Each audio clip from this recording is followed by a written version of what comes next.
စာအုပ်ဆိုင်ထဲဝင်တာနဲ့ရုတ်တရက်အိမ်သာတက်ချင်စိတ်ဖြစ်ဖူးပါသလားဒါကမိတ်ဆွေတူလည်းမဟုတ်ပါဘူးဘာလို့လဲဆိုရင်စာအုပ်ဆိုင်တွေဟာငြိမ်သက်ပြီးစိတ်လက်ချမ်းသာစရာနေရာဖြစ်တာကြောင့်မိတ်ဆွေအုံနောက်ကဦးမကြီးကိုအခုအချိန်ဟာဤပါဖို့အတွက်အကောင်းဆုံးအချိန်လို့အချက်ပြပေးပါတယ်ပြီးရင်အဲ့ဒီအချက်ပြမှုကမိတ်ဆွေရဲ့ဦးမကြီးကိုရုတ်တရက်ညှစ်ထုတ်ဖို့တွန်းအားပေးပါတယ်ဒါကတစ်ချိန်ထက်ပိုပြီးဖြစ်လာရင်မိတ်ဆွေအုံနောက်ကစာအုပ်ဆိုင်နဲ့အိမ်သာတက်ချင်စိတ်ကိုဆက်ဆက်မှတ်သားသွားပြီးနောက်တစ်ခါစာအုပ်ဆိုင်ရောက်တိုင်းအလိုအလျောက်ဤပါတဲ့အလေးထားဖြစ်လာပါတယ်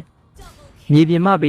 130အမြင့်ရှိတဲ့ဂရိန်းလက်မောင်းပေါ်မှာအိပ်ပျော်နေတဲ့မိန်းကလေးတဦးကိုတွေ့ရှိခဲ့ကြပါတယ်။သူမဟာအိမ်မထွက်ပြီးစောက်လုပ်ရေးလုပ်ငန်းခွင်ကိုလမ်းလျှောက်လာကအိတ်နေရင်းနဲ့ဂရိန်းပေါ်ကိုတက်သွားခဲ့တာဖြစ်ပါတယ်။အဲ့ဒါကိုလူတဦးကလည်းသူမကိုမြင်ပြီးအရေးပေါ်ဝန်ဆောင်မှုတွေကိုအကြောင်းကြားခဲ့တဲ့အတွက်မိသက်သမားတဦးသူမထံကိုတက်ရောက်လာတဲ့အချိန်မှာတော့သူမဟာဆက်လက်အိပ်ပျော်နေဆဲဖြစ်နေခဲ့ပါတယ်။အဲ့ဒီအခါသူမကိုနှိုးလိုက်ပါကလည်းအလန့်တကြားဖြစ်ကပြုတ်ကျသွားနိုင်တဲ့အတွက်မိသက်သမားဟာသူမရဲ့ဖုန်းကိုအသုံးပြုကမိဘတွေနဲ့ဆက်သွယ်ခဲ့ပါတယ်။အဲ့ဒီအခါမိဘတွေကတတိပေးနိုးပြီးမှကယ်ဆယ်ရေးသမားတွေကအန္တရာယ်ကင်းစွာနဲ့ဆင်းသက်နိုင်ရန်ပြင်ဆင်နေစဉ်2 နာရီခွဲကြာပြီးနောက်သူမကိုအောင်မြင်